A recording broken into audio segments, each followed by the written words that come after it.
Noong April 8, 2009, isang 8 taong gulang na batang babae ang naglalakad pa uwi mula sa paaralan sa Woodstock, Ontario.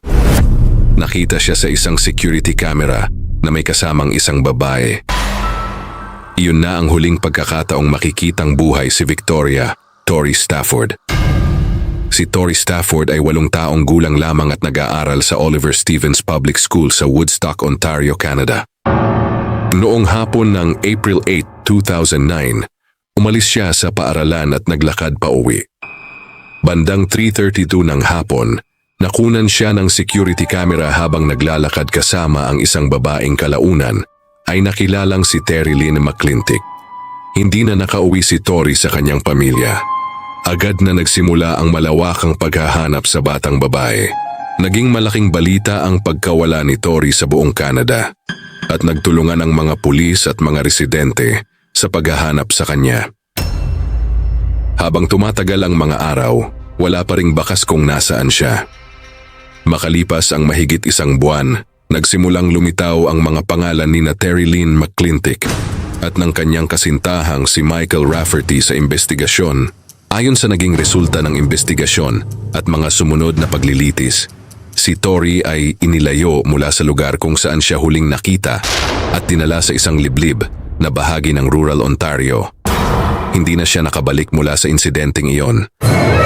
Noong May 20, 2009, kinasuhan si Michael Rafferty kaugnay ng pagkawala at pagkasawi ni Tori. Makalipas ang ilang araw, binago rin ang mga kaso laban kay Terry Lynn McClintic upang isama ang first-degree murder. Nagpatuloy ang paghahanap sa loob ng ilang buwan. Pagkatapos ng higit 3 buwan, noong July 19, 2009, natagpuan ang labi ng isang bata sa isang wooded area malapit sa Mount Forest, Ontario. Noong July 21, kinumpirma ng pulisya na ang natagpuang labi ay kay Victoria Stafford. Ang buong Canada ay nagulat sa naging wakas ng pagkawala ng 8 taong gulang na bata. Matapos ang kanyang pagkakaaresto, tumulong si McClintic sa mga pulis sa paghahanap sa kinaroroonan ng labi ni Tori. Noong 2010, umamin siyang guilty sa first-degree murder. Dahil dito, nakatanggap siya ng life sentence. Samantala, nagpatuloy ang kaso laban kay Michael Rafferty. Noong March 2012, nagsimula ang kanyang paglilitis para sa kidnapping, sexual assault causing bodily harm, at first-degree murder. Noong May 11, 2012, napatunayang guilty si Michael Rafferty sa lahat ng kasong isinampa laban sa kanya. Makalipas ang ilang araw, hinatulan siya ng life imprisonment na may 25 taon bago maging eligible para sa parole.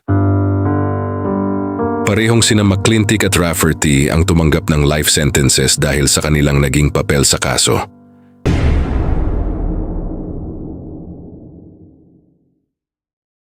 Noong 1993, umamin si Karla Homolka sa manslaughter at nakakuha ng 12-year prison sentence kapalit ng kanyang testimonya laban sa asawa niyang si Paul Bernardo.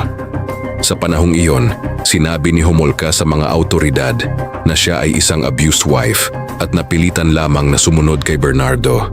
Pero makalipas ang mahigit 1 taon, natagpuan ng pulisya ang mga videotape na nagpakitang mas aktibo ang naging papel niya sa mga krimen.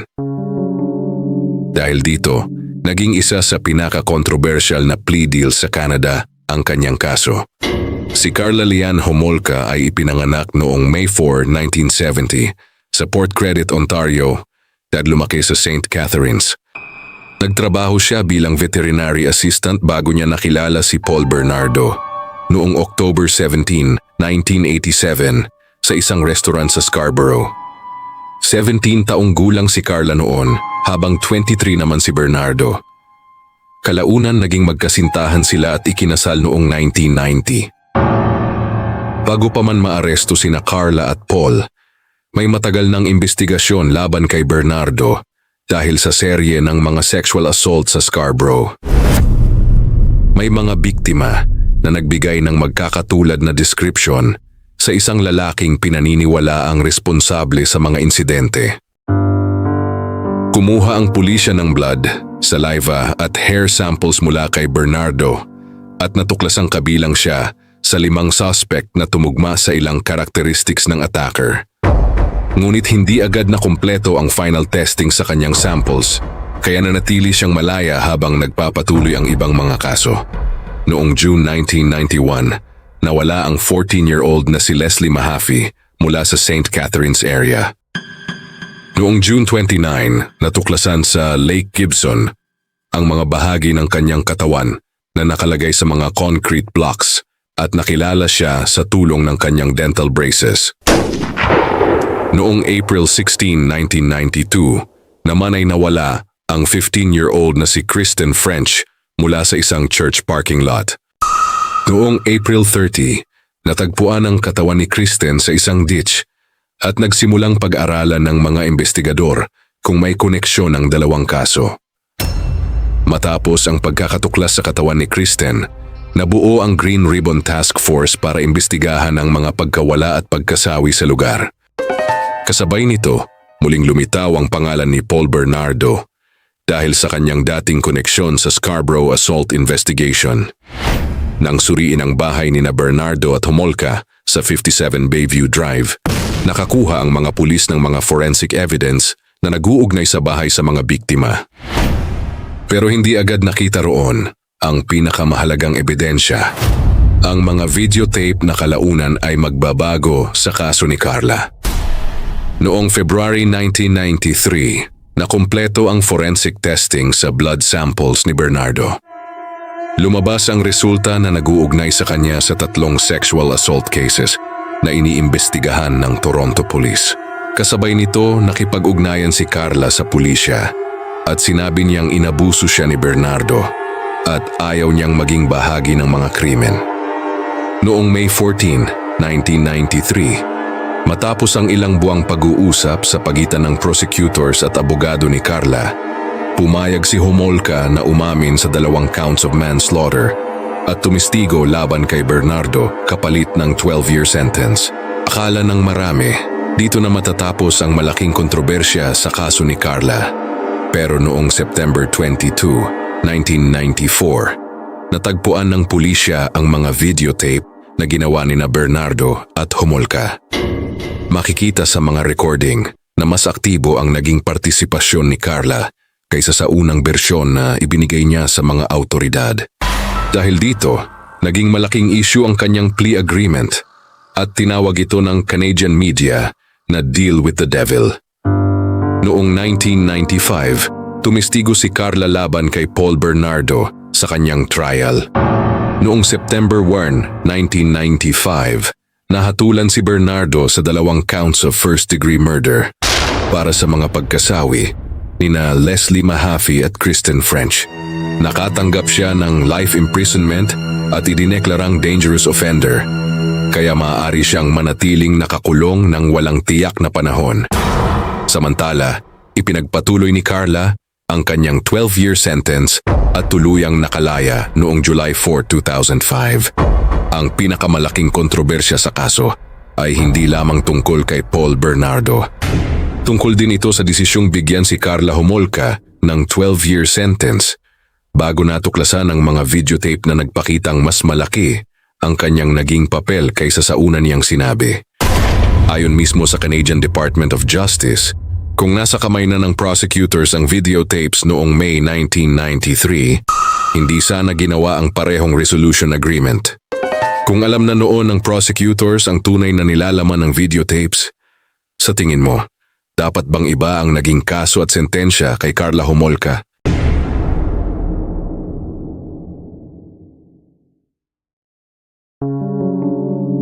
Noong 2010, natagpuan ng isang ama ang kanyang 2 maliliit na anak na sina Connor, 2 taong gulang, at Jaden, 10 buwang gulang, na wala ng buhay sa kanilang bahay sa Alberta, Canada. Ang kanilang ina, si Allison McConnell, ay wala sa bahay. Ilang oras matapos ang insidente, natagpuan siyang malubhang nasugatan matapos siyang tumalon mula sa isang overpass. Si Allison McConnell ay nakatira noon sa maliit na bayan ng Millet, Alberta, kasama ang kanyang asawa, si Curtis McConnell, at ang kanilang 2 anak. Ngunit ang kanilang pagsasama ay dumaan sa matinding problema. Ang mag-asawa ay sangkot sa isang mahirap na paghihiwalay at pagtatalo tungkol sa kustudiya ng kanilang mga anak. Sa panahon ng paglilitis, lumabas din na matagal nang nakararanas si Allison ng matinding personal at emosyonal na problema at may kasaysayan ng mga pagtatangkang saktan ang sarili. Noong Pebrero 2010, nasa gitna ng kanilang problema bilang mag-asawa si Allison. Ayon sa testimonya ng isang psychiatrist, naniniwala umano siya na ang buhay ng kanyang mga anak ay konektado sa sarili niyang buhay. Sa kanyang pag-iisip noong panahong iyon, hindi niya nakikita ang hinaharap para sa kanyang sarili. Ngunit ang sumunod na nangyari sa loob ng kanilang tahanan ang tuluyang nagbago sa buhay ng dalawang pamilya. Sa araw ng insidente, nalunod sa bathtub ang kanyang dalawang anak na sina Connor at Jaden. Pagkatapos nito, umalis si Allison at nagmaneho patungong Edmonton. Kalaunan, tumalon siya mula sa isang freeway overpass. Nakaligtas siya ngunit nagtamo ng malubhang pinsala. Samantala, si Curtis ang nakadiskubre sa kanilang dalawang anak sa bahay. Si Allison ay kinasuhan at dinala sa paglilitis kaugnay ng pagkasawi ng kanyang dalawang anak. Sa korte, tinalakay ang kanyang mental state, kasaysayan ng depression, at mga naunang pagtatangkang wakasan ang sariling buhay. Iginiit ng depensa na ang kanyang kalagayan sa pag-iisip ay mahalagang bahagi ng nangyari. Sa huli, nahatulan si Allison McConnell ng manslaughter sa pagkasawi ng kanyang dalawang anak. Noong 2012, nakatanggap siya ng 6 na taong sentensya. Matapos isaalang-alang ang panahon na nagugol niya sa kustodiya at psychiatric care, nakalaya siya makalipas ang humigit kumulang 15 buwan sa psychiatric hospital. Noong April 2013, ipinatapon siya pabalik sa kanyang bansang Australia. Ngunit hindi pa lubusang natatapos ang legal na laban.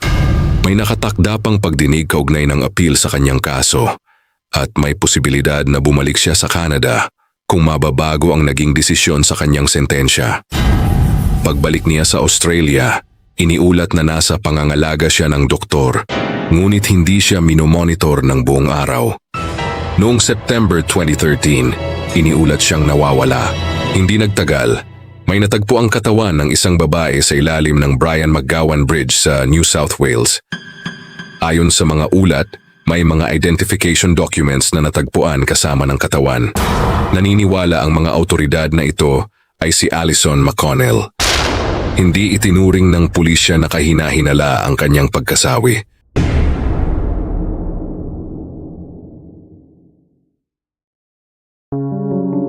Noong February 26, 2007, natagpuan ang 14 na anyos na si Aminat Magomadova na wala ng buhay sa kanilang bahay sa Calgary, Canada. Ang taong umamin na responsable sa nangyari ay ang sarili niyang ina, si Aset Magomadova. Ngunit bago matapos ang kaso, isang malubhang sakit ang tuluyang nagpahinto sa paglilitis laban sa kanya. Si Aset Magomadova ay isang refugee mula sa Chechnya na dumating sa Canada noong 2003 kasama ang kanyang dalawang anak. Nawala ang kanyang asawa sa digmaan noong 1995 at matapos ang mga traumang naranasan niya sa Chechnya, nagsimula silang bumuo ng bagong buhay sa Calgary. Ngunit naging mahirap ang relasyon ni Aset at ng kanyang 14 na anyos na anak na si Aminat. Ayon sa mga ulat sa korte, matagal nang may tensyon at madalas na pagtatalo sa pagitan ng mag-ina. Noong umaga ng February 26, 2007, nakatakdang humarap si Aminat sa korte kaugnay ng nauna nitong kaso ng pananakit sa isang guro.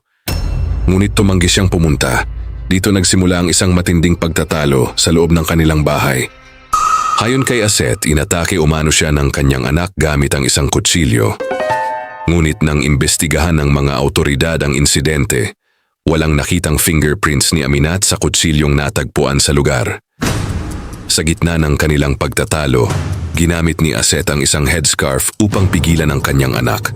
Ayon sa forensic evidence na tinalakay sa korte, kinailangan ng tuloy-tuloy na pressure sa loob ng ilang minuto bago mangyari ang pagkamatay ni Aminat. Inamin ni Aset na siya ang responsable sa pagkamatay ng kanyang anak. Ngunit iginiit niya na siya ay kumikilos lamang bilang tugon sa umano'y pag-atake ni Aminat. Noong 2010, unang nahatulan si Aset ng manslaughter. Hindi siya ipinadala agad sa bilangguan. Sa halip na suspinde ang kanyang sentensya at inilagay siya sa probasyon sa loob ng 3 taon kasama ang counseling at iba pang kondisyon. Ngunit hindi dito nagtapos ang kaso. Naniniwala ang prosecution na mali ang naging paglalapat ng batas sa unang desisyon, kaya inakyat nila ang kaso sa Alberta Court of Appeal. Noong May 2011, nagkaisa ang 3 hukom ng Alberta Court of Appeal na kailangan ng bagong paglilitis. Inutusan nilang magkaroon ng panibagong trial kung saan haharap si Aset sa kasong second-degree murder. Ngunit habang naghihintay ang kaso na muling litisin, nagkaroon ng malaking pagbabago sa kanyang kalagayan. Si Aset ay nagkaroon ng chronic cervical cancer. Ayon sa kanyang oncologist, hindi na siya ganap na gagaling at limitado na ang kanyang life expectancy. Noong October 18, 2013, nagdesisyon si Justice Suzanne Bensler na si Aset Magomadova ay hindi na physically fit upang dumaan sa 5 linggong paglilitis. Dahil sa kanyang kondisyon, nagpasya ang hukuman na hindi na makatarungang asahan na kaya niyang ganap na makalahok at maipagtanggol ang kanyang sarili sa isang bagong trial. Nagbigay ang korte ng judicial stay. Ibig sabihin, hindi na natuloy ang panibagong paglilitis laban kay Aset para sa pagkamatay ng kanyang anak.